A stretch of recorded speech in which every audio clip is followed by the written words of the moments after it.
கர்த்தருக்குள் மிகவும் பிரியமான தேவஜனமே, எனக்கு மிகவும் பிரியமான சகோதர சகோதரிகளே, எல்லாரும் எப்படி இருக்கிறீங்க? நிச்சயமாக எல்லாரும் நல்லா இருப்பீங்க அப்படின்னு நான் விசுவாசிக்கிறேன்.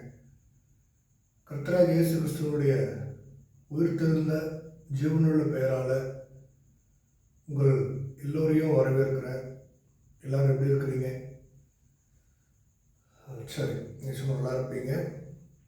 இன்றைக்கி நம்ம என்ன பண்ண போகிறோம்? இன்றைக்கி நம்ம ஒரு புது டாபிக் படிக்க போகிறோம். அல்லேலூயா. இந்த புது டாப்பிக்கில் நம்ம பரிசுத்த வேதாகமத்தினுடைய வசனங்கள் ஆதாரத்தோடு அந்த டாப்பிக்கு ஒத்து போகிற காரியங்களை பார்க்க போகிறோம். அல்லேலூயா. பார்க்கலாமா? நீங்கள் ரெடியா? த லிவிங் காட்ஸ் மினிஸ்ட்ரீஸ் சேனலை சப்போர்ட் பண்ணுங்கள், ஆதரிங்க, லைக், ஷேர், கமெண்ட் பண்ணுங்கள். கர்த்தருடைய ஆசீர்வாதங்களை பெற்றுக்கொள்ளுங்கள். நம்ம இன்றைக்கி டாபிக்குள்ளே போகிறதுக்கு முன்பாக ஒரு சிறிய ஜெபத்தை நம்ம செய்து நம்ம டாபிக்குள்ளே போகலாம். ஜெபிக்கலாமா? கண்களை மூடி கர்த்தராகிய இயேசு கிறிஸ்துவை இருதயத்தில் நினைத்து ஜெபிக்கலாம்.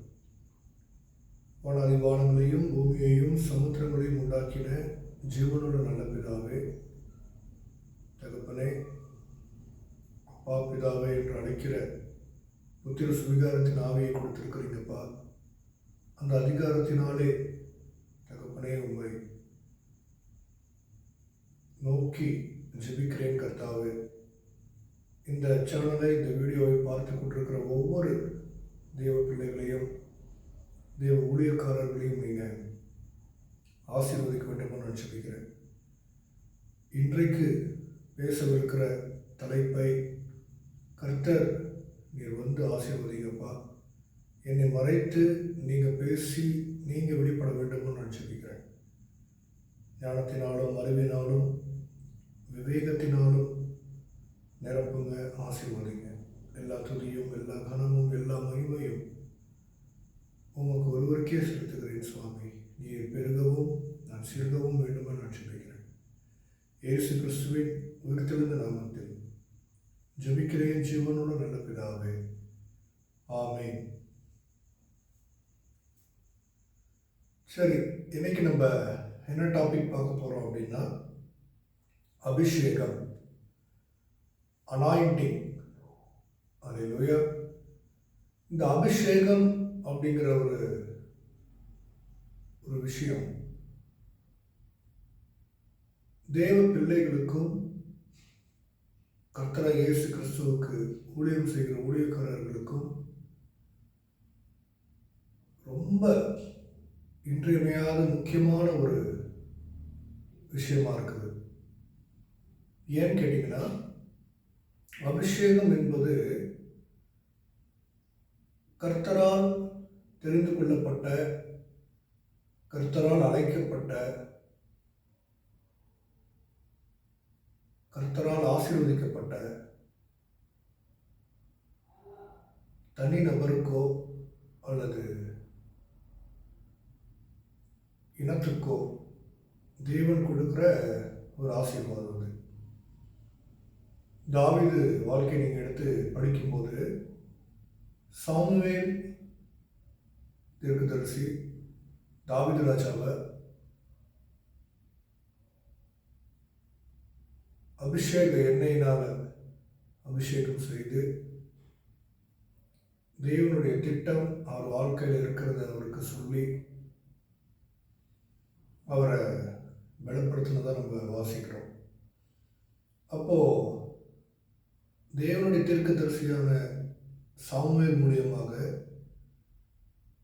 தாவீது ராஜா அபிஷேகம் பண்ணப்பட்டதுனால, அவர் அபிஷேகம் பண்ண அந்த சமயத்தில் பரிசுத்த ஆவியானவரை, தேவனுடைய ஆவியானவரை தாவீது ராஜா பெற்றுக்கொண்டார் என்று நம்ம வாசிக்கிறோம்.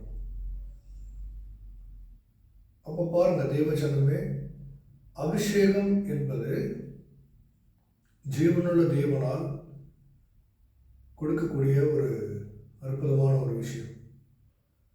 அபிஷேகம் பெற்றுக்கொள்ளுகிறவர்கள் தேவனுடைய ஆவியை பெற்றுக்கொள்கிறார்கள். அல்லேலூயா. வேதத்தில் நம்ம வாசிக்கிறோம். இப்போ தேவனுடைய ஆவியை பெற்றுக்கொள்வதனால் நமக்கு என்னென்ன பலன், என்ன கிடைக்கும் அப்படின்னு கேட்டிங்கன்னா, என்ன கிடைக்காது அப்படின்னு நீங்கள் கேட்கலாம். என்ன வாழ்க்கையில் இருக்காது அப்படின்னு நீங்கள் கேட்கலாம். தேவனுடைய ஆவியானவரை அபிஷேகத்தின் போது நீங்கள் பெற்றுக்கொள்ளும் போது உங்களுக்கு பாவம் கிடைக்காது, சாபம் கிடைக்காது, துக்கம் கிடைக்காது, துன்பம் கிடைக்காது, துயரம் கிடைக்காது. இதை காட்டிலும் தேவனுடைய ஆவியானவரால் அபிஷேகம் பண்ணும்போது, அபிஷேகம் பண்ணப்படும் போது ஆசீர்வாதம் கிடைக்கும், செழிப்பு கிடைக்கும், சமாதானம் கிடைக்கும், ஆரோக்கியம் கிடைக்கும். தேவனுடைய பணியை செய்வதற்கான பலன் கிடைக்கும். இன்னும் அடிக்கிட்டே சொல்லிக்கிட்டே போகலாம். தாவீது ராஜாவே ஒரு மிகப்பெரிய ஒரு நல்ல ஒரு எடுத்துக்காட்டு. அபிஷேகம் அவர் பெற்ற பிறகு இஸ்ரவேல் தேசத்துக்கே அவர் ராஜாவானார் என்பதை நம்ம வாசிக்கிறோம். அல்லேலூயா. இஸ்ரவேல் தேசத்துக்கு ராஜாவான தாவீது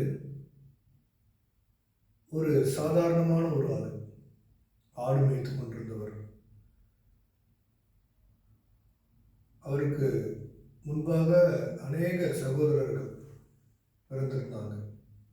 அப்போ இவர் 10ஓடு 11 ஏதோ ஒரு நம்பரில் தான் இருந்தார். அவ்வளோ ஒன்றும் குடும்பத்தினால புறக்கணிக்கப்பட்டு தள்ளப்பட்டு ஏதோ ஒரு மூலையில் ஒன்றும் இல்லாமல் ஒரு சாதாரண வேலை செய்து கொண்டிருந்த தாவீதை தேவன் அபிஷேகம் செய்து இஸ்ரவேல் தேசத்துக்கு ராஜாவாக ஆக்கினார். அப்போது அதே தான் தேவ பிள்ளைகளே, இன்னைக்கு கூட அந்த அபிஷேகம் என்பது பரிசுத்த ஆவியானவரால் கொடுக்கப்படுகிறது. அல்லேலூயா. புதிய பாட்டு காலத்தில் அக்னிமயமான நாவுகள் அந்த மேல் வீட்டு அறையில் தேவனுடைய சீஷர்கள் மேல் வந்து அமர்ந்ததை நம்ம வாசிக்கிறோம் இல்லையா? அதுவும் ஒரு அபிஷேகம், பரிசுத்த ஆவியானவரால் கொடுக்கப்படுகிற அபிஷேகம். அல்லேலூயா.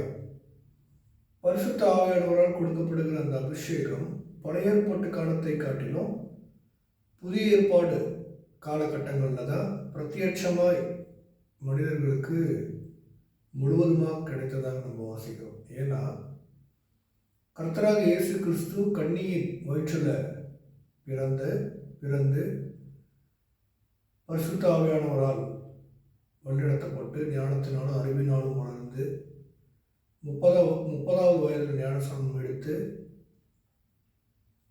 பாருங்க, வசனம் சொல்லுது, அவர் மேலே பரிசுத்த ஆவியானவர் அளவு கடந்து, அதாவது அளவில்லாமல் பரிசுத்த ஆவியானவரை பெற்றுக்கொண்டிருந்த ஒரு மனிதன் யாருன்னா இயேசு கிறிஸ்து தான். வசனம் அப்படிதான் சொல்லுது.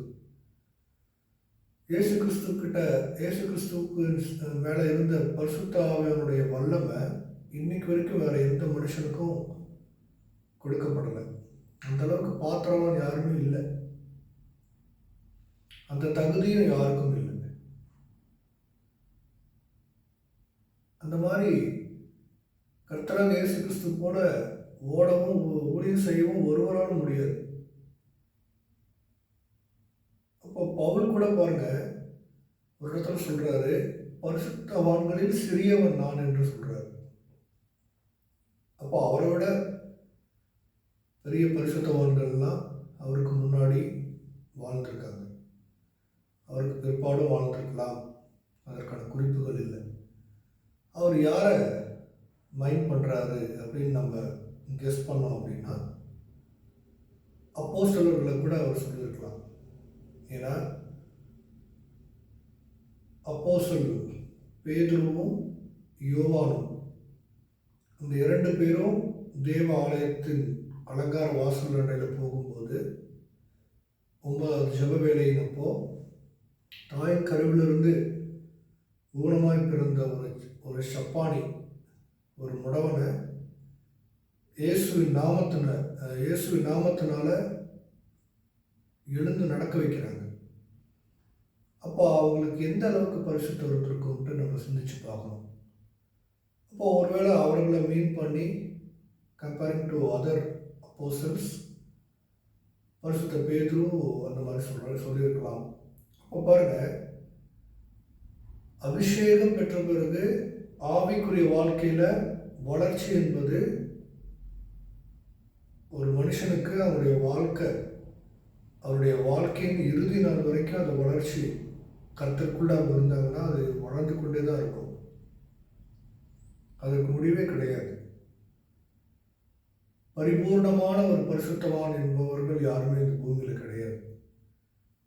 அவரவர்களுடைய விசுவாசத்திற்கு ஏற்றாற் போல, அவரவர்களுடைய ஊழியத்தின் அழைப்பிற்கு ஏற்றாற் போல தேவ ஆவியானவர் அவர்களுக்குள்ள செயல்படுகிறவராக இருக்கிறார். அல்லேலூயா. அப்போ பாருங்கள், இன்றைக்கி நம்ம அபிஷேகத்தை குறித்து தான் நம்ம பார்க்க போகிறோம். இன்னொரு காரியம், அபிஷேகம் என்கிற வார்த்தையை நம்ம எங்கே பார்ப்போம், எங்கே படிப்போம்? பெரும்பாலும் நம்ம எங்கே பார்ப்போம்? ஒரு சிலையின் மேலே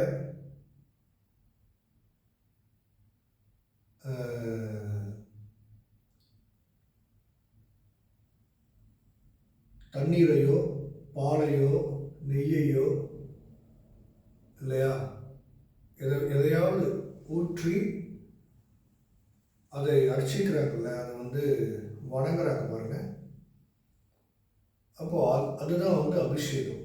அப்போ தலை மேலே ஒரு காரியம் தண்ணீரை ஊற்றுவதோ அல்லது தேவ ஆவியானவர் புரியப்படுகிறதோ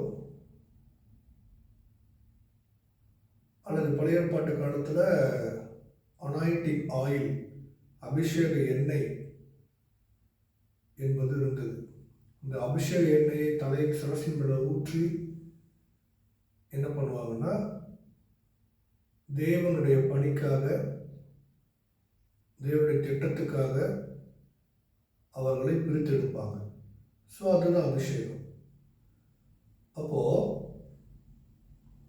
இந்த அபிஷேகம் என்பது என்னவென்பது நீங்கள் புரிந்து கொண்டிருக்கிறீங்க இல்லையா? அல்லேலூயா. சரி, இப்போ நம்ம என்ன பண்ணலாம்? அபிஷேகம் என்பதற்கான ஆதார வசனங்களை நம்ம என்ன பண்ணலாம்? படிக்கலாம். அல்லேலூயா. என்னோட திருப்பிக் கொள்ளுங்க. யாத்திராகமம் 25வது அதிகாரம் 6வது வசனம்.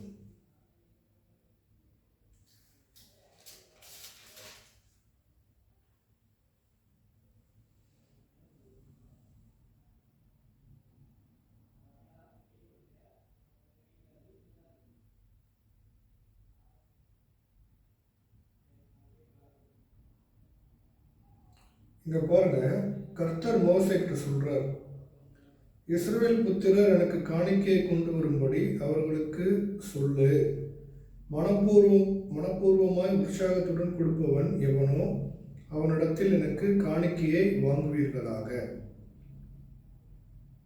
அப்போ என்னென்ன காணிக்கை கொண்டு வரணும் அப்படின்னு மோசேக்கிட்ட ஆண்டவர் சொல்றார். அதுல அபிஷேக தைலத்துக்கு பரிமள வர்க்கங்களும் தூபத்துக்கு சுகந்த வர்க்கங்களும் அப்படிங்கிறத சொல்கிறார். இங்கே பாருங்க, இங்கே அபிஷேக தைலம் என்பதை நம்ம இதை வாசிக்கிறோம். அல்லேலூயா. அந்த அபிஷேக தைலம் என்ன பண்ணுன்னா ஒருத்தனை சுத்தப்படுத்தும், பரிசுத்தப்படுத்தி அவனுக்கு ஏதாவது பிணிகள், வியாதிகள், நோய்கள் இருந்தாலும் குணமாகும். தேவனுடைய நாமத்தினால அதை பூசி ஜெபிப்பாங்க. அல்லேலூயா. அல்லது தேவனுடைய திட்டத்துக்காக அவர்களை ஒப்பு கொடுப்பாங்க. அடுத்த வசனம் யாத்திராகமம் 29:7 படிக்கலாமா? யாத்திராகமம் 29:7. அபிஷேக தைலத்தையும் எடுத்து அவன் தலையின் மேல் வார்த்து அவனை அபிஷேகம் செய்வாயாக. பாருங்க, ஆசாரிய ஊழியம் செய்வதற்கு தேர்ந்தெடுக்கப்பட்ட ஆசாரியனை அபிஷேக தைலத்தை அவன் தலையில் வார்த்து என்ன பண்ணுவாங்க, பிரதிஷ்டை பண்ணுவாங்க. அந்த காலத்தில் இது ஒரு வழக்கமாக இருந்தது.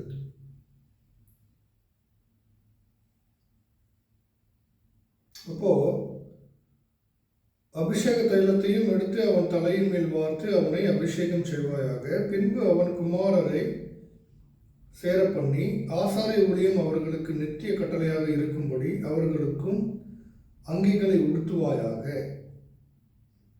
அங்கிகளை உடுத்துகிற வழக்கம் இன்னைக்கு வரைக்கும் சபையில் இருக்குது. ஆனால் அதெல்லாம் இப்போது கட்டாயம் அப்படின்னு கேட்டிங்கன்னா கட்டாயம்லாம் கிடையாது. அங்கி, இந்த இடுப்பில் கட்டுகிற கயிறு, மணி, தலைப்பாகை, கிரீடம், இதெல்லாம் பழைய ஏற்பாட்டு காலத்தில் இருந்த காரியங்கள். அதெல்லாம் கர்த்தர் இப்போ மாற்றிட்டார். இயேசு கிறிஸ்து எப்படி இருந்தார்? மக்களோட மக்களாக, மனுஷனோட மனுஷனாக, மனிதர்கள் மத்தியில் வாசம் செய்து சஞ்சரித்து அற்புதங்கள் அதிசயங்கள் செய்தார். இயேசு கிறிஸ்து இந்த மாதிரி காரியங்களெல்லாம் எந்த இடத்துலையுமே அவர் எம்பசைஸ் பண்ணவே கிடையாது. அங்கி போட்டு தான் ஊழியம் பண்ணணும், இந்த பழைய ஏற்பாட்டு காரியங்களெல்லாம் அனுசரிக்கணும் அப்படிங்கிற கட்டாயமே கிடையாது. இப்போலாம் அபிஷேகம் பெற்றுக்கொள்ளணும், பரிசுத்த ஆவியானவருடைய அக்கினி அபிஷேகத்தை பெற்றுக்கொள்ளணும். அந்த அக்கினி அபிஷேகத்தை பெற்றுக்கொண்டாதான் தேவனுடைய பரிபூர்ண ஊழியத்தை செய்வதற்கான தகுதியை அடைய முடியும். அது புதிய ஏற்பாட்டில் நம்ம பார்க்கலாம். அடுத்து யாத்ராகமம் 29:21.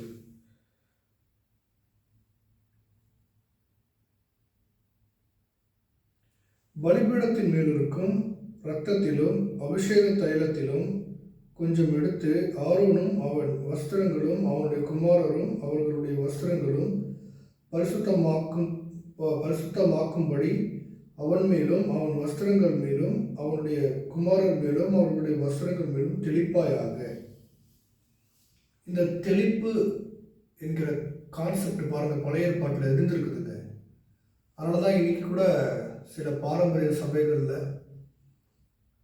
சில கிறிஸ்துவர்களே இல்லாத சபைகளில், கிறிஸ்துவர்கள் என்று சொல்லிக் கொடுக்குற சபைகளில் தெளிப்பு ஞானஸ்தானம் இருக்குது. தெளிப்பு ஞானஸ்தானத்தை பற்றி பைபிள் புதிய ஏற்பாட்டில் எங்கேயுமே வற்புறுத்தி வலியுறுத்தி சொல்லவே இல்லை. தெளிப்பு ஞானஸ்தானம் என்பது அந்த மாதிரி கான்செப்டே கிடையாது. இவங்களாம் உருவாக்கி வச்சுருக்கிறாங்க. இம்மர்ஸ் பேப்டிசம், மூழ்கி ஞானஸ்தானம் எடுப்பது தான் இயேசு கிறிஸ்துவ எடுத்தார். அப்போ அந்த மூழ்கி ஞானஸ்தானம் எடுத்து பரிசுத்த ஆவியானவரை பெற்றுக்கொள்ளணும், அக்னி அபிஷேகத்தில் நிரப்பப்படணும். அப்போ தான் பரலோக ராஜ்யத்தின் சுதந்திரவாளிகளாய் மாற முடியும்.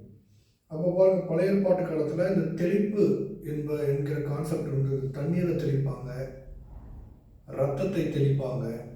அதே போல் இந்த அபிஷேக எண்ணெயையும் வஸ்திரத்தின் மேலே தெளிக்க சொல்கிறாங்க. அது எதுக்காகனா சுத்திகரிப்பின் அடையாளம். அல்லேலூயா, சுத்திகரிப்பதற்காக. அபிஷேகம்ன்றது எதுக்கு தான்? சுத்திகரிப்பதற்கு தான். அல்லேலூயா.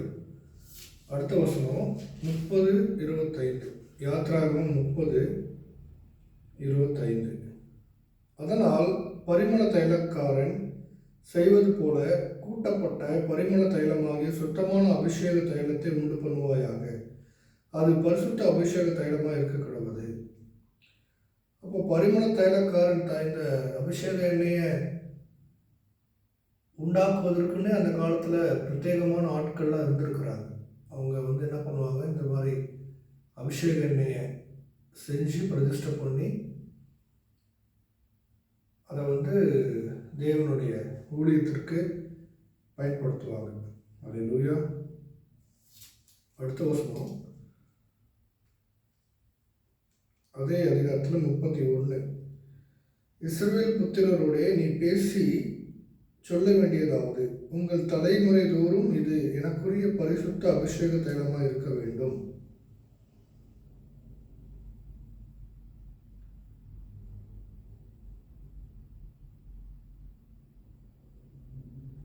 பாருங்க, ஆரோனும் அவன் குமாரரும் எனக்கு ஆசாரிய ஊழியம் செய்யும்படிக்கு நீ அவர்களை அபிஷேகம் பண்ணி அவர்களை பரிசுத்தப்படுத்துவாயாக. இஸ்ரவேல் புத்திரரோட நீ பேசி சொல்ல வேண்டியதாவது, உங்கள் தலைமுறை தோறும் இது எனக்குரிய பரிசுத்த அபிஷேக தைலமாக இருக்க வேண்டும். ஒரு அபிஷேக தைலத்தை செய்ய சொல்கிறாரு தேவன். செய்து ஆரோனையும் அவருடைய பிள்ளைகளையும் அந்த எண்ணெயினால் அபிஷேகம் செய்ய சொல்கிறார். இது ஒரு பரிசுத்தமாக்குதலை குறிக்கும் அப்படின்னு சொல்லி வசனம் சொல்லுது. இன்னைக்கு நம்ம எதனால் பரிசுத்தமாகும் அப்படின்னு கேட்டிங்கன்னா, தேவனுடைய வார்த்தையினால, தேவனுடைய பிரசன்னத்தினால, தேவனுடைய பரிசுத்த ஆவியானவரால், ஜபத்தினால, இத்தனை காரியங்கள் இருக்கு. இதெல்லாமே புதிய ஏற்பாட்டில் நமக்கு சொல்லப்பட்டிருக்கிற பரிசுத்தமாகுதலுக்கான காரியங்கள். அல்லேலூயா. சரி, அடுத்து யாத்திராகமம் 35:8. 35:8.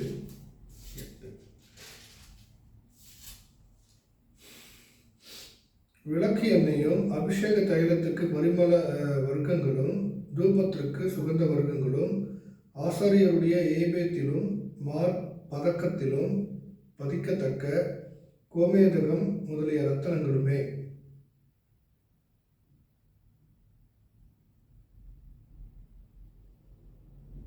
இங்கே பாருங்க,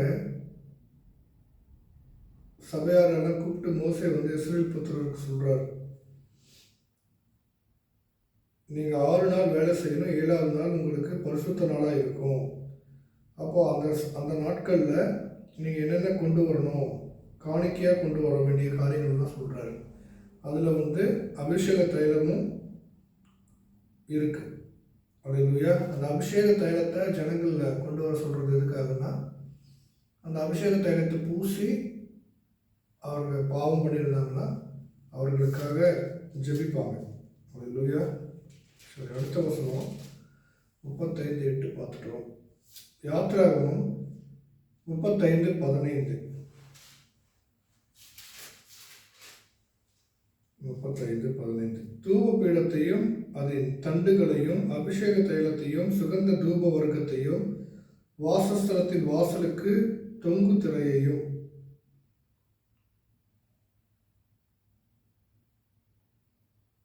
இது கர்த்தர் கொடுக்குற கட்டளைகள், இப்படிலாம் செய்யணும் அப்படின்னு சொல்லி. அதில் அபிஷேக தைலத்துக்கும் முக்கியத்துவம் கொடுத்துருக்கிறார் தேவன்.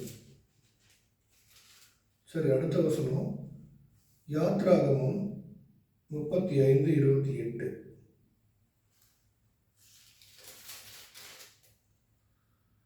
பரிமள வர்க்கங்களையும் விளக்கெண்ணெயையும் அபிஷேக தைலத்துக்கும் சுகந்த வர்க்க தூபத்துக்கும் வேண்டியவர்களையும் கொண்டு வந்தார்கள்.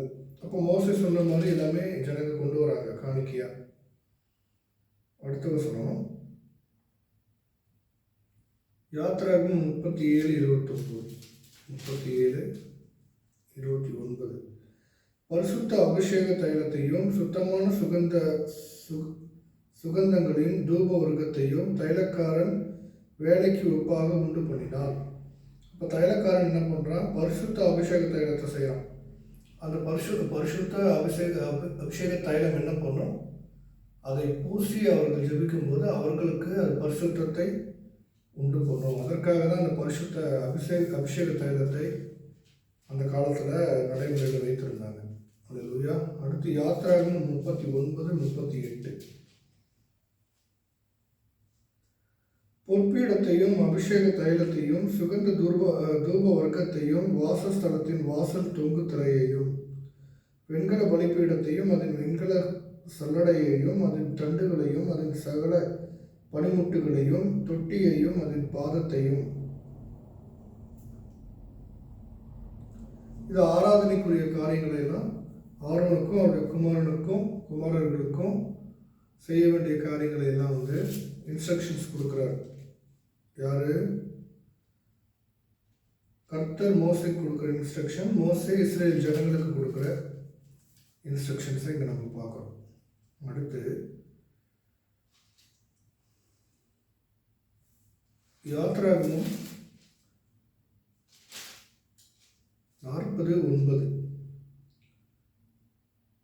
அபிஷேக தைலத்தை எடுத்து வாசஸ்தலத்தையும் அதில் உள்ள யாவையும் அபிஷேகம் பண்ணி அதையும் அதில் உள்ள சகல பனிமுட்டுகளையும் பரிசுத்தப்படுத்துவாயாக, அப்பொழுது பரிசுத்தமாக இருக்கும். பாருங்கள், இது பரிசுத்தப்படுத்துவதற்கான ஒரு பொருள், அதுதான் அபிஷேக தைலம். அல்லேலூயா. அது வாசஸ்தலத்தையும் அதில் உள்ளவைகளையும் அபிஷேகம் பண்ண சொல்கிறார். வாசஸ்தலத்தையும் அபிஷேகம் பண்ணவும் பயன்படும், ஆசாரியர்களை அபிஷேகப்படுத்தவும் அபிஷேக எண்ணெய் பயன்படுத்தப்பட்டிருக்கு. அல்லேலூயா. அடுத்த வசனம் யாத்திராகமம் 40:15, அதே அதிகாரத்தில் 15வது வசனம். அவர்கள் எனக்கு ஆசாரிய ஊழியம் செய்யும்படி அவர்களையும் அவர்கள் தகப்பனை அபிஷேகம் பண்ணினபடியே அபிஷேகம் பண்ணுவாயாக. அவர்கள் பெறும் அந்த அபிஷேகம் தலைமுறை தோறும் நித்திய ஆசாரியத்துவத்துக்கு எதுவாக இருக்கிறது. பாருங்க, அப்போது தேவனுடைய பணியை செய்கிற ஆசாரியர்களை பிரதானமாய் பிரித்தெடுப்பதற்கு இந்த அபிஷேக எண்ணெயினால் அபிஷேகம் செய்து பரிசுத்தப்படுத்தியிருக்கிறார். இது தேவன் கொடுத்த கட்டளை. அல்லேலூயா. தலைமுறையாக அந்த கட்டளை இருக்கணும், இதை நீங்கள் ஃபாலோ பண்ணணும் அப்படின்னு ஆண்டவர் மோசே மூலியமாக இன்ஸ்ட்ரக்ஷன் கொடுத்துருக்கிறார். அல்லேலூயா. அடுத்த வசனம் லேவியராகமம் 7:35. லேவியராகமம் 7:35. கர்த்தருக்கு ஆசாரிய ஊழியம் செய்யும்படி ஆரோனும் அவன் குமாரரும் நியமிக்கப்பட்ட நாளிலே இது அபிஷேகம் பண்ணப்பட்ட அவர்களுக்கு கர்த்தருடைய தகன பலிகளில் கிடைக்கும்படி உண்டான கட்டளை.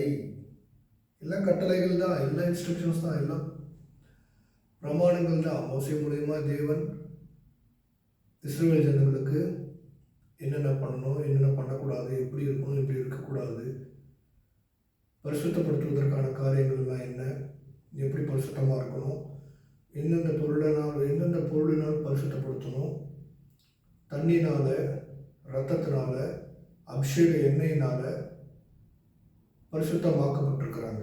அல்லேலூயா. இன்னைக்கு எல்லாமே இயேசு கிறிஸ்து தான் நமக்கு. அவர் தான் ரத்தம், அவர் தான் அபிஷேக தைலம், அவர் தான் நீதியுள்ள ஜீவனுள்ள தண்ணீர், பரிசுத்த ஜலமும் அவர் தான். அப்போ அவரை ஏற்றுக்கொண்டாவே நம்ம அபிஷேகத்தை பெற்றுக்கொள்ள முடியும். நம்ம பாவங்கள்லேருந்து, நம்மளுடைய மீறுதல்களிலிருந்து நம்மால் வெளியில் வர முடியும். அல்லேலூயா. அன்னைக்கு இயேசு கிறிஸ்து இல்லை பாருங்கள் தேவஜனமே. இயேசு கிறிஸ்து இல்லாதனால இஸ்ரவேல் ஜனங்களுக்கு தேவனாகிய கர்த்தர் இவ்வளோ இன்ஸ்ட்ரக்ஷன்ஸ் கொடுத்துருந்தார். அவருக்கு அந்த ஜனங்களை எப்படியாவது பரிசுத்தமாக வச்சுருக்கணும், பரிசுத்தமாக இருக்கணும். அவ்வளோ அழுக்கும், அவ்வளோ கந்தையும், அவ்வளோ துர்குணமுமாக இருந்தாங்க அந்த ஜனங்க. முரட்டாட்டம் உள்ள ஜனங்க. அந்த காலத்துலலாம் பாருங்கள், மோசே ஐயா வாழ்ந்த காலங்கள்லாம் மக்களுக்கு அன்சிவிலைஸ்டு பீப்புள். அவங்களாம் மனுஷ பிறவி எடுத்திருந்தாலும் மனிதர்களுடைய குணம் இல்லாமல் அரக்க குணத்தோடு இருந்தாங்க. அது பாருங்கள், அந்த ஆதியாகமத்தில் 6வது அதிகாரத்தை நீங்கள் வாசி பார்த்தீங்கன்னா, தேவ புத்திரர்கள் மனுஷ புத்திரர்களோடு இணைந்து ஜெய்சண்டிக்கான ஜனங்கள் பிறந்தார்கள் அப்படின்னு நம்ம வாசிக்கிறோம். அப்போது அந்த வித்து, அந்த ஜீன் என்ன பண்ணுச்சு, முரட்டாட்டம் உள்ளதாக இருந்துச்சு பாருங்கள். அப்போது ஒவ்வொன்றும் மோசேயா மூலியமாக ஜனங்களுக்கு கர்த்தர் இன்ஸ்ட்ரக்ஷன் கொடுத்துக்கிட்டே இருந்தார். அவங்க எவ்வளோதான் இன்ஸ்ட்ரக்ஷன் கொடுத்தாலும், எவ்வளோதான் இருந்தாலும் அவங்க அந்த பாவத்திலேயே தான் இருந்தாங்க பாருங்கள். கடைசி வரைக்கும் அந்த பாவத்திலேருந்து அவங்க வெளியில் வரவே இல்லை. மனம் திரும்பவும் இல்லை, மனஸ்தாபப்படவும் இல்லை. எந்த விதத்துலையாவது அந்த பிள்ளைகளை இவங்களை பரிசுத்தமாக வச்சுக்கணும் அப்படிங்கிறது தான் தேவனுடைய திட்டம், எண்ணம். அதற்கு எத்தனையோ வழிமுறைகளை மோசேயா மூலியமாய் சொன்னார். கடைசியில் தன்னுடைய ஒரே பேரான குமாரனாக இயேசு கிறிஸ்துவ அனுப்பிச்சார். அவரையும் இஸ்ரவேல் ஜனங்க என்ன பண்ணிட்டாங்க, சிலுவையில் அறையுங்க அப்படின்னு சொல்லி அவரை அரைஞ்சி அவரை கொன்று போட்டாங்க. அல்லேலூயா. அவர் மரித்தாலும் 3ஆம் நாள் உயிரோடு எழுந்தார். இன்றும் நம்ம மத்தியில் உயிரோடு இருக்கிறார். அல்லேலூயா. சரி, அடுத்த வசனம் படிக்கலாம். லேவியராகமம் 8:2. நீ ஆரோனையும் அவன் குமாரனையும் வரவழைத்து வஸ்திரங்களையும் அபிஷேக தைலத்தையும் பாவ நிவாரண பலிக்கு ஒரு காளையையும் 2 ஆட்டுக்கடாக்களையும் ஒரு கூடையில் புளிப்பில்லா அப்பங்களையும் கொண்டு வந்து, இங்கே தகன பலிக்கு பாவ நிவாரண பலிக்கு அங்கேயும் அபிஷேக தைலத்தை பயன்படுத்த சொல்கிறாரு. அந்த அபிஷேக தைலத்தை வந்து பாவ நிவாரண பலியான அந்த காளை மேலே ஊற்றுவாங்க. அந்த காளையினுடைய சிரசி மேலே ஊற்றி அதை பிரதிஷ்டை பண்ணி அதுக்கப்புறமா பலி செலுத்துவாங்க. அல்லேலூயா. பாருங்கள், அப்போ அந்த அபிஷேக தைலம் எங்கெங்கே பயன்படுதுன்னு. அல்லேலூயா. முதல்ல அந்த அந்த மிருகமும் பரிசுத்தப்படுத்தப்படணும் இல்லையா? ஸோ இந்த வழிமுறைகள்லாம் அந்த காலத்தில் இருந்தது. நம்ம மெயினாக புரிஞ்சுக்க வேண்டியது என்னென்னா, அபிஷேக தைலம் என்பது பரிசுத்தப்படுத்துவதற்கான ஒரு பொருளாய் தேவனால் நியமிக்கப்பட்டதாக இருந்தது என்பதை நம்ம புரிந்து கொள்ளணும். 8:2 வாசிட்டோம். அடுத்து 8:10 வாசிக்கலாம். பின்பு மோசே அபிஷேக தைலத்தை எடுத்து வாசஸ்தலத்தையும் அதில் உள்ள யாவற்றையும் அபிஷேகம் பண்ணி பரிசுத்தப்படுத்தினார். அந்த வாசஸ்தலம் ஆசரிப்பு கூடாரம் இருந்துச்சு இல்லைங்களா? மகாபரிசுத்த ஸ்தலம், பரிசுத்த ஸ்தலம், தொட்டி, பலிப்பீடம். அப்போது இந்த இடங்களில் என்ன பண்ணுறாரு, பலிப்பீடத்து மேலே வாசஸ்தலத்திலையும் அதில் உள்ள யாவற்றையும், வாசஸ்தலத்தில் தேவன் வாசம் பண்ணுகிற அந்த இடத்த அபிஷேக தைலத்தினாலும் சுத்திகரிக்கிறார். அல்லேலூயா. அடுத்த வசனம்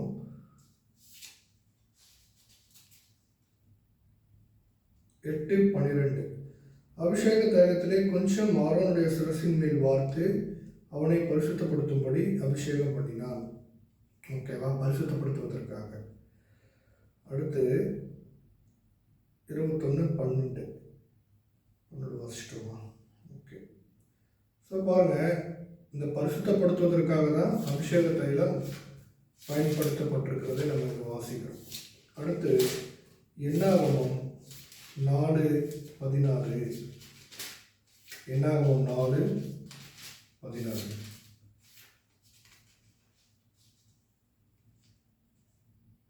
ஆசாரியனாகிய ஆரோனின் குமாரன் எலியாசார் விளக்குக்கு எண்ணெயையும் சுகந்த தூப வர்க்கத்தையும் தினந்தோறும் இடும் போஜன பலியையும் அபிஷேக தைலத்தையும் வாசஸ்தலம் முழுவதையும் அதில் உள்ள யாவையும் பரிசுத்த ஸ்தலத்தின் அதன் பனிமுட்டுக்களையும் விசாரிக்க கடவன் என்றார். ஆரோனுக்கு கொடுக்கப்பட்டிருக்கிற டியூட்டி இதுதான். அபிஷேக தைலமும் அந்த லிஸ்ட்டில் மெயினாக இருக்குது பாருங்க. அபிஷேக தைலத்திற்கு அந்த அளவுக்கு பழைய ஏற்பாட்டு காலத்தில் முக்கியத்துவம் கொடுத்துருந்தாங்க. அல்லேலூயா. அடுத்து என்னாகமம் 18:8. என்னாகமம் 18:8.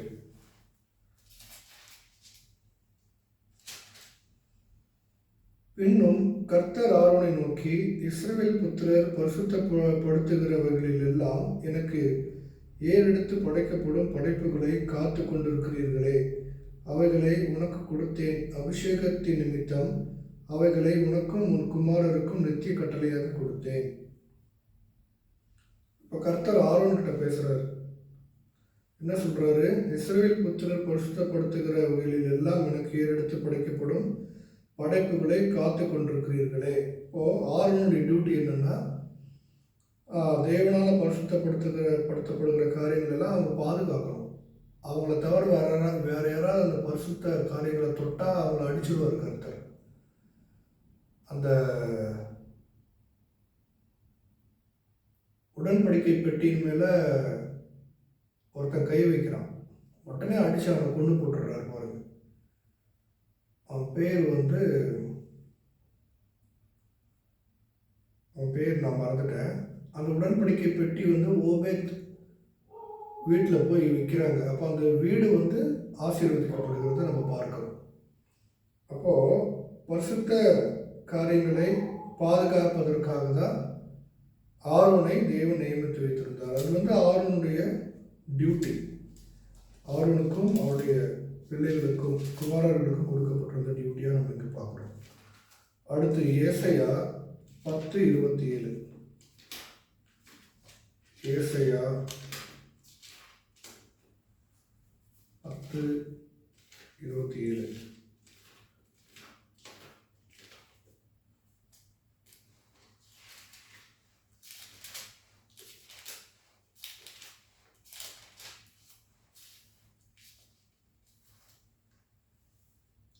அந்நாளில் உன் தோளினின்று அவன் சுமையும் உன் கழுத்தினின்று அவன் நுகமும் நீக்கப்படும். அபிஷேகத்தின் நுகம் முறிந்து போகும். ஓரேப் கன்மலையின் அண்டையிலே மீதியானியர் வெட்டுண்டது போல் சேனைகளின் கர்த்தர் அவன் மேல் ஒரு சவுக்கை எழும்பி வரப்பண்ணி, எகிப்திலே தமது கோலை கடலின் மேல் ஓங்கினது போல் அதை அவன் மேல் ஓங்குவார்.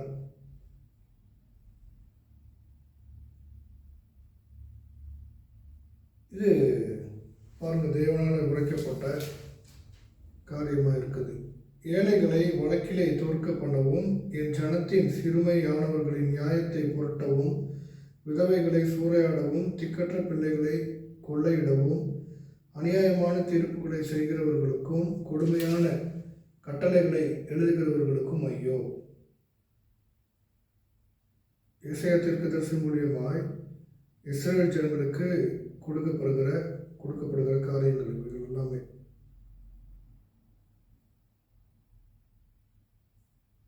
அப்போ அபிஷேகத்தின் நுகம் முறிந்து போகும். எப்படி அபிஷேகத்தின் நுகம் முறிந்து போயிடும்னா,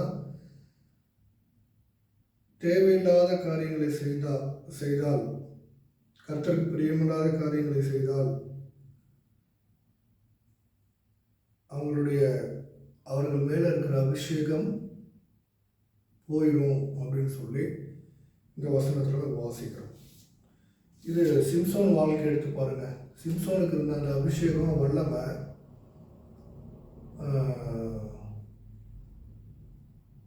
எப்படி போச்சு? ஒரு பெண்ணு மேலே அவன் ஆசை வச்சதுனால கர்த்தருடைய பிரமாணத்துக்கு கீழ்ப்படியாமல் தேவன் அவனுக்கு கொடுத்துருந்த பலத்தை இழந்து போயிட்டான். அப்போ அவனுடைய அபிஷேகம் அவனை விட்டு போய் கடைசியில் கண் பார்வை இல்லாத குருடனாகி கடைசியில் செத்து போயிட்டான். அப்போது தேவஜனமே, தேவனுடைய பிள்ளைகளே, எனக்கு மிகவும் பிரியமான சகோதர சகோதரிகளே, அபிஷேகத்தை நம்ம பெற்றுக்கொண்டோம் அப்படின்னா பெற்றுக்கொள்வது கடினம். பெற்றுக்கொண்ட பிறகு அந்த அபிஷேகத்தை காத்துக்கொள்வது இன்னும் கடினம். நம்ம பரிசுத்த ஆவியானுடைய அபிஷேகத்தை பெற்ற பிறகு பாவத்தில் இருந்தால், சாபத்தில் இருந்தால், சாபத்தின் காரியங்களை நம்ம செய்தால் பரிசுத்த ஆவியானவர் நம்மளை விட்டு விலகிடுவார். கடைசி வரைக்கும் பார்ப்பார். திருத்தலைன்னா சவுலுக்கு நடந்தது போல தான் கடைசியில் நடக்கும். சவுல் கடைசியில் தற்கொலை பண்ணி இறந்து போயிட்டார். அது போல தான் நடக்கும். அப்போ ரொம்ப ஜாக்கிரதையாக இருக்கணும். பெற்றுக்கொண்ட அபிஷேகத்தை இழந்து விடாமல், பரிசுத்த ஆவியானவரை துக்கப்படுத்தி விடாமல், கர்த்தராகிய இயேசு கிறிஸ்துவினுடைய கிருபையினால கட்டளைகளுக்கு கீழ்ப்படிந்து அபிஷேகத்தை காத்துக்கொண்டு வாழணும். ஒவ்வொரு தேவ ஊழியர்களுக்கும், ஒவ்வொரு தேவ பிள்ளைகளுக்கும் இது பொருந்தும். இன்னைக்கு ஏன் அநேக ஊழியக்காரங்க விழுந்து போகிறாங்க? பெரிய பெரிய ஊழியக்காரங்களாம் வெளிநாட்டிலலாம் அநேக ஊழியக்காரங்கள் என்ன பண்ணுறாங்க? வல்லமையாக தேவனால் பயன்படுத்தப்பட்ட ஊழியக்காரங்கள் விழுந்து போகிறாங்க. இச்சை, மோகம், பெண்ணாசை, மண்ணாசை, பொருளாசை, பண ஆசை, இதனால் என்ன பண்ணிடுறாங்க? அபிஷேகத்தை இழந்து போய் கடைசியில் நோய்வாய்ப்பட்டு மரித்து போகிறாங்க.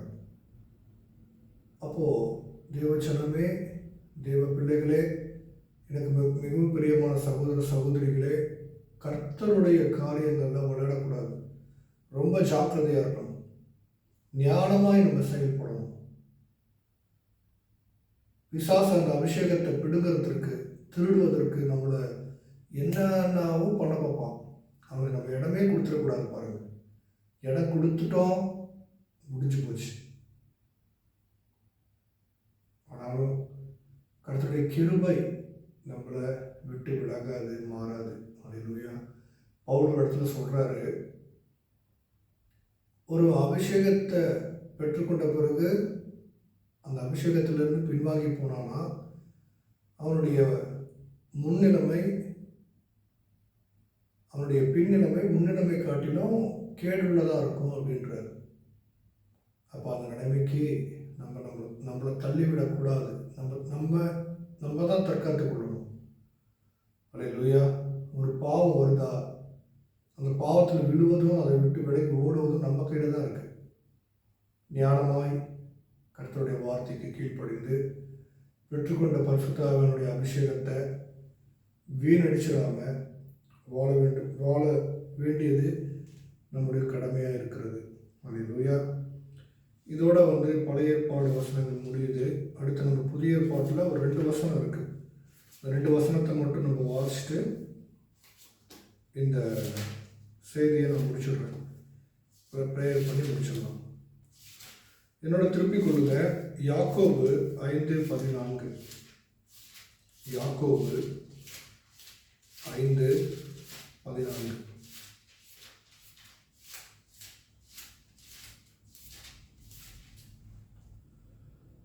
உங்களில் ஒருவன் வியாதிப்பட்டால் அவன் சபையின் மூப்பர்களை வரவழைப்பானாக. அவர்கள் கர்த்தருடைய நாமத்தினாலே அவனுக்கு எண்ணெய் பூசி அவனுக்காக ஜெபம் பண்ண கடவர்கள். இன்னைக்கு நடக்குதாங்க இதெல்லாம். எங்க சபையில் இருக்கிற ஒரு மூப்பர் எப்படி இருக்கணும்? அவர் தாங்க லீடர். அவர் தான் பிரதான ஒரு தேவ மனுஷனாக சபையில் இருக்கணும். அவருக்கு என்ன மாதிரி வல்லமை இருக்கணும்? ஒருத்தருக்கு வியாதி இருந்தால், ஒருத்தர் பலவீனப்பட்டு போனால், அவங்களுக்கு இவங்க மூப்பர் போய் அபிஷேக எண்ணெயை பூசி தைலத்தை பூசி ஜெபிக்கணுமா? அப்போ அந்த கணம்தான் மூப்பர்களுக்கு தேவன் கொடுத்து வைத்திருக்கிறார். இன்னைக்கு அப்படி இருக்கிறாங்களா அப்படிங்கிறது மிகப்பெரிய ஒரு கேள்விக்குரியதாக இருக்குது. எல்லாம் டோட்டலி கரப்டட். வைரஸ்னால எல்லா சர்ச்சஸும் கரப்ட் ஆகிருக்கு. மீட்பர் யார் வருவாங்களோ மீட்பதற்கு கர்த்தருக்கு தான் வெளிச்சம். அவர் தான் பார்க்கணும்.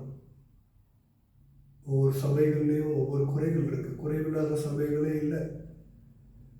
ஆவியானவர் 7 சபைகளுக்கு சொல்லுகிறார்ல, நீ ஆதியில் இருந்த அன்பை விட்டா என்று சொல்கிறார் எபேசு சபையை பார்த்து. அப்படி ஒவ்வொரு சபையிலும் ஒவ்வொரு குறைகள் இருக்க தான் செய்யும். அது மனுஷ இயல்பு, ரைட்டு. நியாயத்திருக்கிறவர் கர்த்தர். அப்போது என்னுடைய ஆதங்கம் என்ன அப்படின்னா, கொஞ்சத்தில் உண்மை இருந்து மற்றவர்களுக்கு தீங்கு செய்யாமல் சுயநலமாய் வாழாமல் சபையை நடத்தினா சந்தோஷம். வெறும் காணிக்க தசம பாகத்தை மட்டும் அதிகப்படுத்தி தேவனுடைய பிரசன்னத்தை விட்டுட்டா என்ன பிரயோஜனம்? ஒன்றுமே கிடையாது. ஒரு பிரயோஜனமும் கிடையாது. இன்னைக்கு இருக்கிற சபையை நடத்துகிற போதகர்களுக்கெல்லாம் தான் நிற்கணும், தான் பெரியாள் ஆகணும், நான் மட்டும்தான் இருக்கணும், மற்றவங்க யாரையுமே அவங்க வளர விடுறது கிடையாது. தான் பிள்ளை, தான் பேர, தன்னுடைய வம்சம் தலைமுறையாக அந்த சபை அவங்களுக்கு தான் இல்லையா? அப்போ அவங்க சபையார்கள் எப்போ சுவிசேஷர்களாக மாறுறது? சுவிசேஷம் என் மேல் விழுந்த கடமை. ஒவ்வொரு கிறிஸ்தவனுக்கும் சுவிசேஷம் என்பது அவங்க வாழ்நாளில் செய்ய வேண்டிய கடமை. சுவிசேஷத்தை அறிவிக்காவிட்டால் எனக்கு ஐயோ அப்படின்றாரு பவுல். கிறிஸ்தவனுடைய கடமையே சுவிசேஷம் அறிவிக்கிறது தாங்க. சுவிசேஷம் அறிவிக்காமல் எப்படி கர்த்தருடைய வார்த்தை உலகமெல்லாம் போய் சேரும்? எப்படி போய் சேரும்? சுவிசேஷம் அறிவிப்பதற்கு பெரிய காலேஜில் படிச்சிருக்கணும், தியாலஜியில் 4 டிகிரி வாங்கியிருக்கணும், 4 டிப்ளமோ வாங்கியிருக்கணும், PhD படிச்சிருக்கணும். அதெல்லாம் ஒன்றும் தேவை கிடையாது. யார் சொன்னது? அதெல்லாம் சும்மா பேச்சு. PhD படித்தவங்க, WMA தியாலஜியில் வாங்கினவங்களுக்கெல்லாம் பரிசுத்த ஆவியானோட அபிஷேகம் இருக்குதா? பரிசுத்த ஆவியானுடைய வல்லமையில் அவங்க ஊழியம் பண்ணுறாங்களா? எத்தனை பேர் அப்படி இருக்காங்க? விரல் விட்டு தான் நம்ம எண்ணணும். பேதுருவை போல அந்த PhD படித்தவங்களால் ஊழியம் பண்ண முடியுமா? பேதுரு படிக்காதவர். படிப்பு, பணம், அந்தஸ்து, ஆஸ்தி, பேர், புகழெல்லாம் ஊழியத்துக்கு முக்கியமே கிடையாது. அதெல்லாம் ஒரு எலிஜிபிலிட்டியே கிடையாது. தேவனுடைய அழைப்பு இருந்ததுன்னா யார் வேணால் அபிஷேகம் பெற்றுக்கொள்ளலாம். அபிஷேகம் பெற்றுக்கொண்டவங்க ஊழியம் செய்யலாம். அல்லேலூயா. கிறிஸ்துவே தலையாக இருக்கிறாருங்க. கிறிஸ்து தான் அழைத்திருக்கிறார். அவர் தான் அபிஷேகம் பண்ணியிருக்கிறார். அவர் தலையாக இருக்கும்போது எந்த பாஸ்டர்லையும் யார் இருந்து வரணுங்கிற அவசியமே இல்லையே. கமாலியல் கீழே பவுல் இருந்தார். கடைசியில் என்ன சொன்னார்?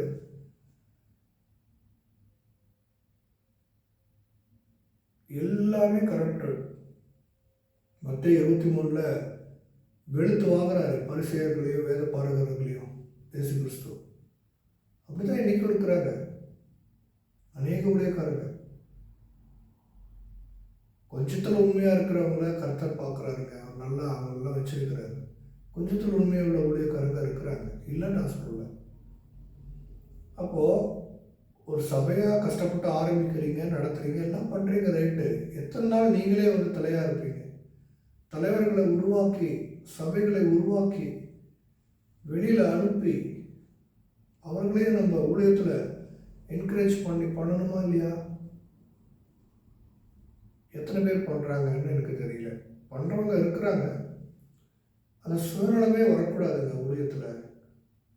தேவஜனமே, இந்த காரியத்தை, இந்த வீடியோ பார்த்துட்டு இருக்கிற தெய்வ பிள்ளைகளே, ஊழியம் என்பது சாதாரண விஷயம் இல்லை, கடினமான ஒரு பணி. தேவனுடைய வார்த்தையின்படி நடக்கிற ஊழியக்காரனை தான் தேவன் கடைசியில் அங்கீகரிப்பார். ஏனோ தானோ என்று தாந்தோணித்தனமாக பூமியில் வாழ்கிற காலத்தில் ஊழியம் பண்ணிட்டு கடைசியில் கர்த்தர் முன்னாடி போய் நின்னா என்ன சொல்வார்? வசனமே இருக்கே, அக்கிரம செய்கைக்காரனே, நீ யாருன்னே தெரியாது, என்னை விட்டு அகன்று போன்றுவார். அந்த பழிச்சொல் தேவையா? அப்போ ஞானமாக ஊழியம் செய்யணுமா இல்லையா? ரொம்ப கஷ்டம் ஊழியம். இது இயேசு கிறிஸ்துவனுடைய கடைசியான வருகை நாட்களில் நம்ம இருக்கிறோம். எந்த நேரத்திலையும் அவர் வருவார். இமை பொழுது வருவார். திருடனை போல வருவார். நீதிமான் ரட்சிக்கப்படுவதே, பாதுகாக்கப்படுவதே, பரலோகம் போகுவதே கடினமான ஒரு காரியமாக இருக்கு. அப்போ பாவியும் அக்கிரமம் செய்கிறவனும் எங்கே போய் நிற்பான்? எங்கே போய் நிற்பான்? தேவசனமே, இயேசு கிறிஸ்துவை சாதாரணமாக நம்ம எடுத்துக்கொள்ளக்கூடாது. அவர் தகப்பன்தான். தகப்பனை போல அன்புள்ளவர் தான். தாய் போல தான். தாயை போல மார்பகங்கள் உள்ள அன்பான தேவன் தான். நான் இருதயத்தை சொன்னேங்க. ஆனாலும் கிருபையின் காலத்திற்குள்ளதான் கிருபை. கிருபையின் காலத்திற்கு பிறகு அக்கினியா இருப்பார் இயேசு கிறிஸ்து. பக்கத்தில் யாரும் போக முடியாது. குமாரன் கோபம் கொள்ளாமலும் வழியிலே அழிந்து போகாமலும் இருப்பதற்கு முத்தம் செய்யுங்கள்னு வசனம் இருக்கு. இயேசு கிறிஸ்துவை நம்ம முத்தம் செய்யணும். முத்தம் செய்யறதுன்னா யாரு போல? யூதாஸ் காரியத்து மாதிரி முத்தம் கொடுத்துடாதீங்க. அது காட்டி கொடுக்குற முத்தம். காட்டி கொடுக்குற முத்தத்தை தேவன் விரும்ப மாட்டார். பரிசுத்த முத்தம், அன்பை காட்டுகிற முத்தம், அவர் பணியை முழு இருதயத்தோடு செய்யக்கூடிய ஒரு அர்ப்பணிப்பின் முத்தத்தை நம்ம தேவனாகிய இயேசு கிறிஸ்துவுக்கு நம்ம கொடுக்க வேண்டியதாக இருக்குது. இனி காலம் செல்லாதுங்க. பூமி அதிர்ச்சிகளும், கொள்ளை நோய்களும், சுனாமிகளும், இயற்கை சீற்றங்களும் நடந்துக்கிட்டே தான் இருக்கு. நம்ம கண்களில் பார்த்துக்கிட்டே தான் இருக்கிறோம்.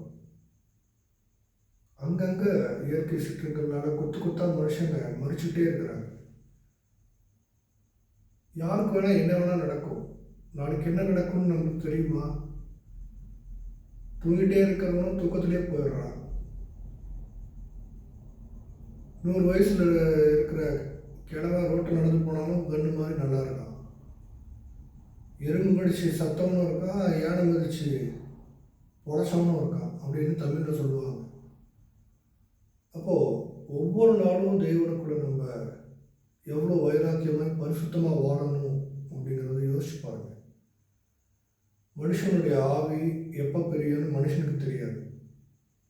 மனுஷனுடைய ஆவியும் ஆத்மாவும் அந்த உயிருக்கு உத்தரவாதம் கிடையாது.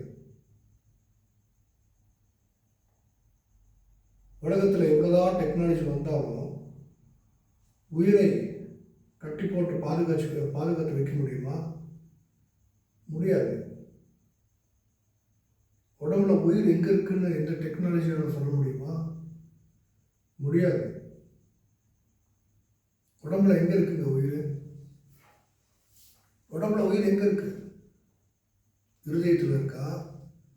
கிட்னியில் இருக்குதா? மூளையில் இருக்குதா? நரம்பில் இருக்குதா? ரத்தத்தில் இருக்குதா?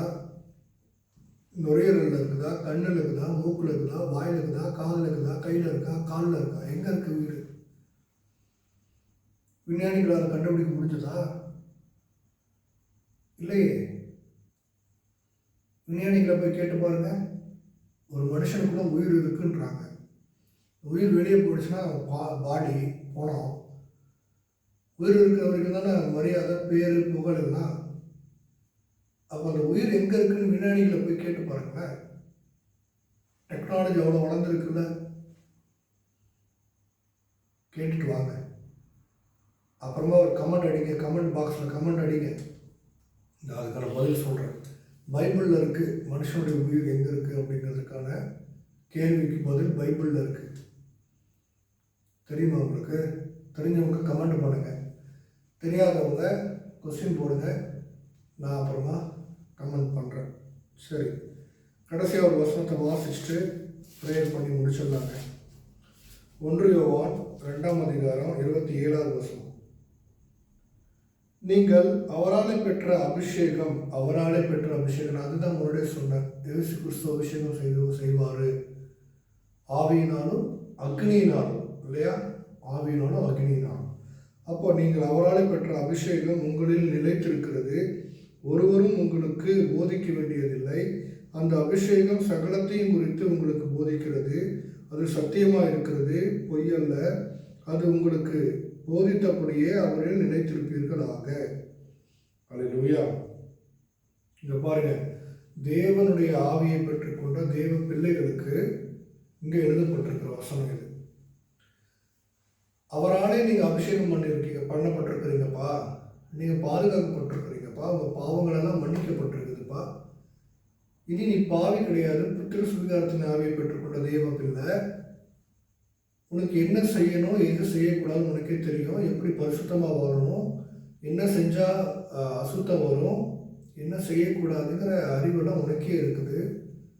அப்போ நீ பெற்றுக்கொண்ட அந்த அபிஷேகத்தை வைத்துக்கொண்டு புத்திசாலியாக இரு அப்படின்றார். அல்லேலூயா. அப்போ அதுதான் தேவச்சனமே. இந்த காணொலியை பார்த்து கொண்டிருக்கிறவர்களுக்கு நீங்கள் ஒரு வேளை பரிசுத்த ஆவியானுடைய அபிஷேகத்தை பெற்றவங்களாக இருக்கலாம். ஒருவேளை வீட்டில் பெற்றிருக்கலாம், அல்லது சபையில் பெற்றிருக்கலாம், அல்லது ஒரு மண்டபத்திலேயோ எங்கேயோ ஒரு கூடுகையில் ஏதாவது ஒரு இடத்துல நீங்கள் பரிசுத்த ஆவியானுடைய அபிஷேகத்தை பெற்றிருப்பீங்க. அப்போ அதை பெற்றுக்கொண்ட அபிஷேகத்தை, பெற்றுக்கொண்ட பரிசுத்த ஆவியானவரை துக்கப்படுத்தாமல், அவரை வேதனைப்படுத்தாமல், அவரை விட்டு விடாமல், அவரை பாதுகாத்து பரிசுத்தமாய் வாழ்வது தான் ஒரு கிறிஸ்தவனுக்கு கொடுக்கப்பட்டிருக்கிற மிகப்பெரிய கடமை. தெரியுமா உங்களுக்கு? கிறிஸ்தவ வாழ்க்கை சாதாரண வாழ்க்கை இல்லைங்க. முள்ளின் பாதை, கரடு முரடான பாதை.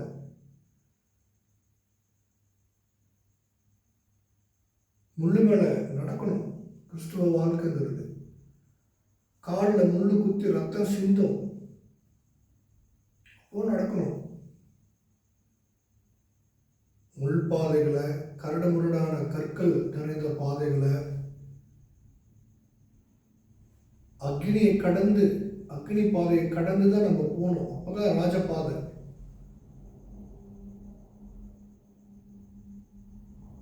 அக்னிக்குள்ள போகணும், தண்ணீர்களை கடக்கணும், முற்பாதைகளை கடக்கணும், கற்களை கடக்கணும்.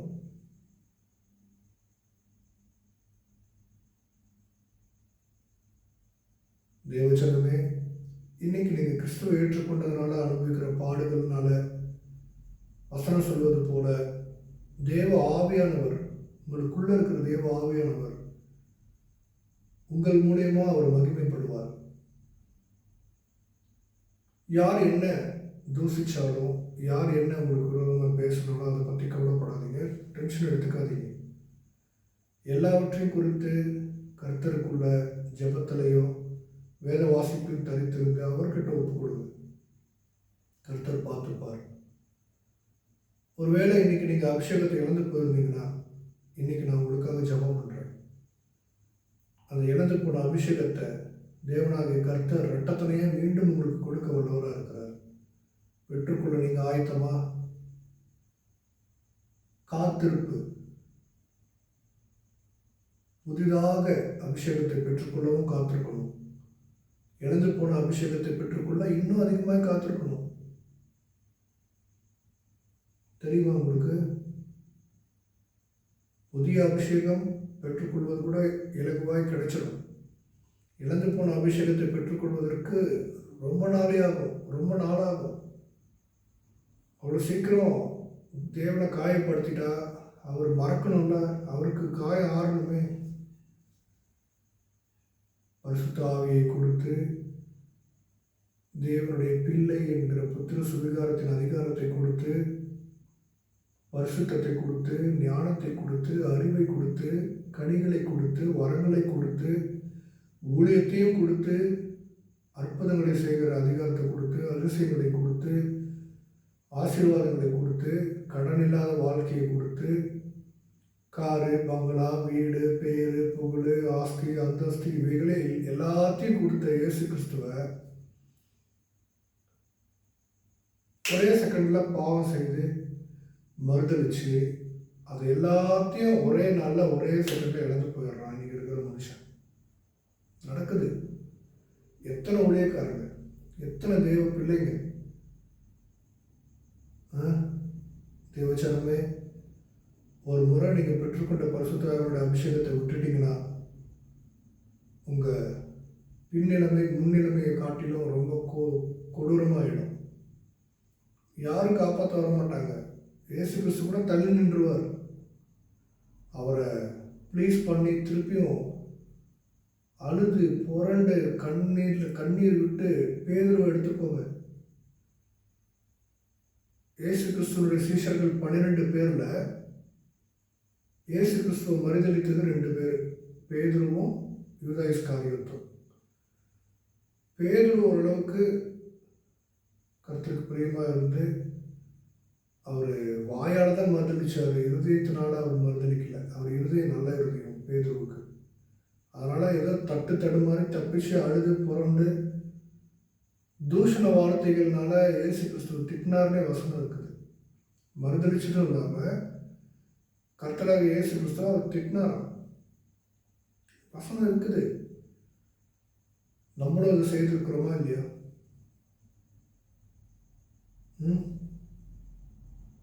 இயேசுவை, கர்த்தராக இயேசு கிறிஸ்துவ எத்தனை முறை மறுதளிச்சிருக்கிறோம்?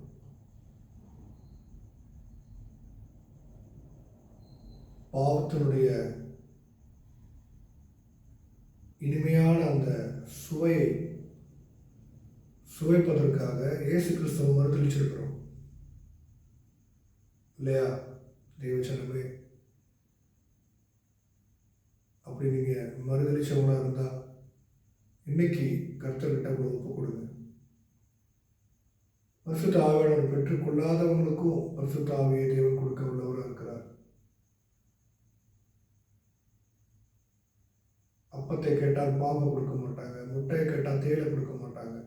அப்போது மனுஷன் பெற்ற பிள்ளையே அவங்க அப்பா அம்மா கிட்ட நல்ல விஷயத்தை கேட்கும்போது நல்ல விஷயத்தை கொடுக்குற தாய் தகப்பன்மார். அப்போது நம்மளுடைய ஆவிக்குரிய தகப்பன் பரலோகத்தில் இருக்கிறார். அவர் பரிசுத்த ஆவியை கொடுக்காம இருப்பாரா? நம்ம தான் கேட்கறது இல்லை. கரெக்டா? ஓ வேண்டாப்பா, ஏசாமி பெற்றுக்கொண்டா, பரிசுத்த ஆவியை பெற்றுக்கொண்டா ஜாலியாக இருக்க முடியாது, அதிகமாக பேச முடியாது, கெட்ட வார்த்தை பேச முடியாது, பொய் பேச முடியாது, விபச்சாரம் பண்ண முடியாது, திருட்டுத்தனம் பண்ண முடியாது, ஒருத்தனை ஏமாற்ற முடியாது. இதனால் பரிசுத்த ஆவியை அப்புறமா பெற்றுக்கொள்கிறேன் என்று தள்ளி தள்ளி தள்ளி தள்ளி போகிறாங்க. எத்தனையோ காலங்களாக, எத்தனையோ ஆண்டுகளாக ஒரு சபையில் இருக்கிறவங்க இன்னும் பரிசுத்த ஆவியை பெற்றுக்கொள்ளாதவங்க எத்தனை விசுவாசம் இருக்கிறாங்க. ஏன் அவங்க ஒன்றும் பெற்றுக்கொள்ளாமல் இருக்காங்க? பாவத்திலிருந்து வெளியே வருவதற்கு மனசு இல்லாமல் இருக்கிறாங்க. எத்தனை பேர் நான் பார்க்குறேனே, சபையில் போனால் அலையிலுயா அலையிலுயா அலையிலுயா கைகளை தட்டுறதா, தலையை ஆட்டுறதா, அப்படியே அபிஷேகத்தை பெற்றுக்கொண்ட மாதிரி குதிக்கிறது, எல்லா வெளிவேஷம்தான். பரிசுத்த ஆவியானவர் வந்தால் குதிக்கிறது, ஓடுறது, உருள்றதெல்லாம் அவர் பண்ண மாட்டார். அவர் மென்மையான ஒரு ஜென்டில் ஸ்பிரிட். அவர் தெரியுமா உங்களுக்கு? அவர் வந்தார்னா மேன்மையாக தான் ஹேண்டில் பண்ணுவார். நம்மளுக்கு எந்த ஒரு காயமும் ஏற்படாமல், எந்த ஒரு தீங்கும் ஏற்படாமல் தான் நம்மளை நிரப்புவார். அப்படியே தாவறதுன்னா, குதிக்கிறதுன்னா, உருள்றதுன்னா, ஓடுறதுன்னா, இதெல்லாம் என்ன? ஸோ கடவுளை சர்ச்சஸ் எல்லாம் பார்க்கும்போது ஃபுல்லாக கரப்ட் ஆகிருக்கு. தேவசனமே ஞானமாய் போடுங்க, ஞானமாக இருங்க, கிறிஸ்துவுக்குள்ள ஞானமாக இருங்க. ஒருவன் ஞானத்தில் குறைவுள்ளவனாக இருந்தால் யாவருக்கும் சம்பூர்ணமாய் கொடுக்கிறவரும் ஒருவரையும் கடிந்து கொள்ளாதவருமாக தேவனிடத்தில் கேட்க கிடக்கும். யாக்கோபு 1:5. தேவனிடத்தில் கேளுங்க, ஞானத்தை கொடுப்பார்.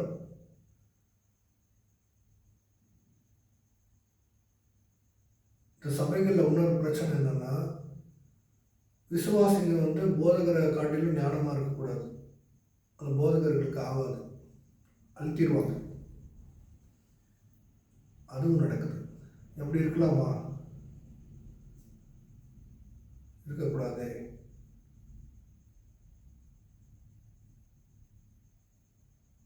தலைவனுக்கு மேலே ஒருத்தன் போகக்கூடாது. போட்டுமே, போனால் என்ன ஆகிட போகுது?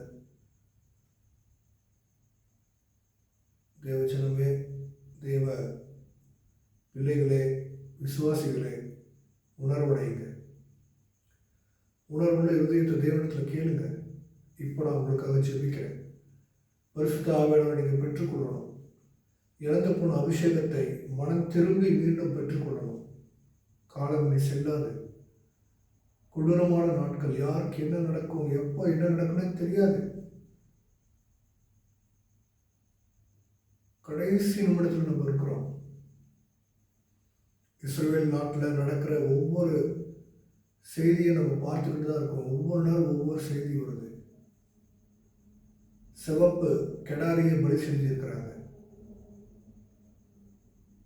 இந்த யூதர்கள் பண்ணுற அக்கப்போர் உலகத்தில் வேறு யாரும் பண்ணுறது இல்லைங்க. அவங்களுக்கு இருக்கிற திமிரு யாருக்கும் இல்லை.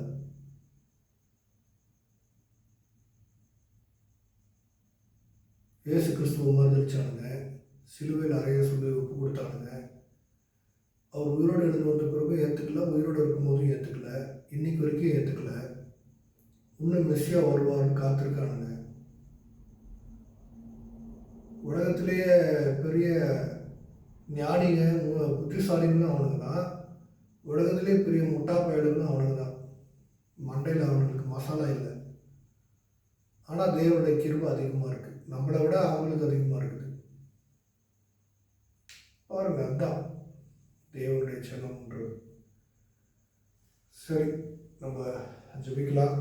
ஜெபித்து நான் முடிக்கிறேன். உங்களுக்காக நான் ஜெபிக்கிறேன். யார் யாருக்கு பரிசுத்த ஆவியானவரை பெற்றுக்கொள்ளணும்னு ஆசை இருக்குதோ, இழந்து போனவங்களை பெற்றுக்கொள்ளணும் அப்படின்னு ஆசைப்படுறீங்களோ, நீங்களாம் இப்போ ஒப்பு கொடுத்து ஜெபிங்க. நான் உங்களுக்காக ஜெபிக்கிறேன். ஜெபிக்கலாமா? வானாதி வானங்களையும் பூமியையும் சமுத்திரங்களையும் சமுத்திரங்களிலே இருக்கிறவைகள், சூரியன், சந்திரன், நட்சத்திரங்கள், கடல்வாழ் உயிரினங்கள், ஆதாம், ஏவாள் எல்லோரையும் படைத்த ஜீவனுள்ள நல்ல பரலோக பிதாவே, பரலோகத்திலே வாசம் செய்கிற தகப்பனே, எங்கள் மூதாதையர்களான ஆபிரகாம், ஈசாக்கு, யாக்கோபு, யோசேப்பின் தேவனே, தகப்பனே, அபிஷேகம் என்கிற தலைப்பிலே உங்களுடைய வார்த்தைகளை தியானிப்பதற்கு நீங்கள் கொடுத்த நேரத்திற்காக நன்றி தகப்பனே. டேடி, அப்பா பிதாவே என்று அழைக்கிற புத்திர சுவிகாரத்தின் ஆவியை புதிய ஏற்பாட்டு இந்த கிருபை காலத்தில் எங்களுக்கு நீங்கள் கொடுத்துருக்குறீங்க டேடி. அந்த அதிகாரத்தினால நான் இப்போது இந்த காணொலியை பார்த்து கொண்டிருக்கிற ஒவ்வொரு தேவ பிள்ளைகளுக்காகவும் நான் ஜெபிக்கிறேன்ப்பா. தேவ பிள்ளைகளை கர்த்தாவே, உம்முடைய ஜனத்தை, உம்முடைய பிள்ளைகளை தேவன் நீங்கள் பாதுகாக்க வேண்டுமா நான் ஜெபிக்கிறப்பா. பவுல் சொல்வது போல, ஒருவன் அபிஷேகத்தை எல்லாம் பெற்றுக்கொண்டு இழந்து பின்வாங்கி போனானே ஆகில் அவனுடைய பின்னிலைமை முன்னிலைமையை காட்டிலும் அதிக கேடுள்ளதாக இருக்கும்னு சொல்லியிருக்காருப்பா. ஏசப்பா, வேண்டாம்ப்பா. யார் யாரெல்லாம் உன்னுடைய அபிஷேகத்தை இழந்து போய் இன்னைக்கு வெறும் கையோட வெறும் பாத்திரமாக இருக்கிறாங்களோ, அவங்களை எல்லாம் உங்கள் கருத்தில் நான் கொடுக்குறேன். மறுவிசை அவர்களுக்கு நீங்கள் உங்களுடைய ஆவியை கொடுத்து, ஆண்டவரே, உங்களுடைய பலனை அவர்களுக்கு கொடுத்து, உங்களுடைய பலத்தினால் அவர்களை நிரப்புங்கன்னு நான் ஜெபிக்கிறேன்ப்பா. அவர்கள் மனம் திரும்பட்டும்ப்பா. தானியேலை போல நான் ஜெபிக்கிறேன் ஏசப்பா. எளிமையாவை போல நான் புலம்புறேன் ஏசப்பா. அந்த தேவ பிள்ளைகளை 1000 தான் இருந்தாலும் அவங்க உங்கள் பிள்ளைங்க, உங்கள் குழந்தைங்க சுவாமி. ஆண்டவரே, அவர்களுக்கு மறுவிசை அந்த அவர்களுடைய பாவங்கள், மீறுதல்கள், அக்கிரமங்கள், அநியாயங்களை எல்லாம் அவர்களை விட்டு எடுத்து போட்டு அவர்களை மன்னித்து மீண்டும் ஒரு விசை உங்கள் ஆவியினால் அவர்களை நிரப்புங்க ஏசப்பா. நிரப்புங்க டேடி, நிரப்புங்க டேடி, நிரப்புங்க டேடி, நிரப்புங்க டேடி. உங்கள் பாதத்தில் காத்திருக்கிற அந்த இருதயத்தை அவர்களுக்கு கொடுங்க டேடி. உங்கள் வார்த்தைகளை அனுதினம் வாசித்து ஜபத்தில் தரித்திருந்து பரிசுத்த ஆவியானவரை பெற்றுக்கொள்ளுகிற ஞானத்தை தாங்க டேடி. சீஷர்களுக்கு நீங்கள் ஆசீர்வாதம் கொடுத்து பரமேறி போகும்போது காத்திருக்க சொன்னீங்கப்பா. அவர்கள் 40 நாட்கள் காத்திருந்தாங்க. அதன் பிறகு மேல் வீட்டு அறையில் அக்கினிமயமான நாவுகள் வந்து அமர்ந்து பரிசுத்த ஆவியினால அபிஷேகம் பண்ணப்பட்டார்கள் என்று வாசிக்கிறோம்ப்பா. அந்த அபிஷேகத்தின் வல்லமையை இப்பொழுதும் ஒவ்வொரு பிள்ளைகளுக்கும் நீங்கள் கொடுங்கப்பா. புதிதாக பரிசுத்த ஆவியானவரை பெற்றுக்கொள்ள வேண்டும் என்று வாஞ்சிக்கிற உங்களுடைய பிள்ளைகளுக்கு உங்களுடைய பரிசுத்த ஆவியை ஊற்றுங்க டேடி. இழந்து போனவர்களும் உங்களுடைய பரிசுத்த ஆவியானவரை மீண்டும் பெற்றுக்கொள்ளுகிறதுக்கு அவங்க இருதயத்தை பக்குவப்படுத்துங்கப்பா. அவங்களுடைய பாவங்கள் இரத்த சிவப்பாக இருந்தாலும் உறைந்த பனியை போல வெண்மையாக மாற்றுங்க டேடி. ஆசீர்வதிங்க, பொறுப்படுத்திக் கொள்ளுங்க. எனக்கு நீங்கள் கொடுத்துருக்கிற அபிஷேகம், எனக்கு நீங்கள் கொடுத்துருக்கிற பிள்ளை என்கிற அந்த அதிகாரம், எனக்கு நீங்கள் கொடுத்துருக்கிற அந்த ஒரு வல்லமை அதிகாரத்தினால நான் ஜெபிக்கிறேன். பொறுப்படுத்திக் கொள்ளுங்க, பாதுகாத்து கொள்ளுங்க. உங்கள் பிள்ளைகளை ஒருபோதும் கைவிடாதீங்கப்பா. ஆசீர்வதிங்க, பலப்படுத்துங்க. மரித்து உயிரோடு இருந்த இயேசு கிறிஸ்துவின் ஜீவனுள்ள நாமத்தில் இந்த ஜபத்தை நான் ஏறெடுக்கிறேன். பரிசுத்தமும் ஜீவனும் உள்ள உயிரோடு இருக்கிற தேவகுமாரனே, இயேசு நாமத்தில் இந்த ஜபத்தை நான் ஏறெடுக்கிறேன். பரிசுத்தமுள்ள நல்ல பிதாவே, ஆமேன், ஆமேன், ஆமேன். உங்களுக்காக நான் ஜெபித்திருக்கிறேங்க. நிச்சயமாக கர்த்தருடைய நாளுக்காக காத்திருங்க. கர்த்தருடைய நாள் வரும். அது ஒரு நாள் இல்லை, ஒரு நாள் உங்கள் வாழ்க்கையில் வரும். அவர்களுக்கு இடம் கொடுத்து ஒப்பு கொடுத்து ஜபத்தில் தரித்திருந்து இருந்தால் தான் பரிசுத்த ஆவியானவரை பெற்றுக்கொள்ள முடியும்.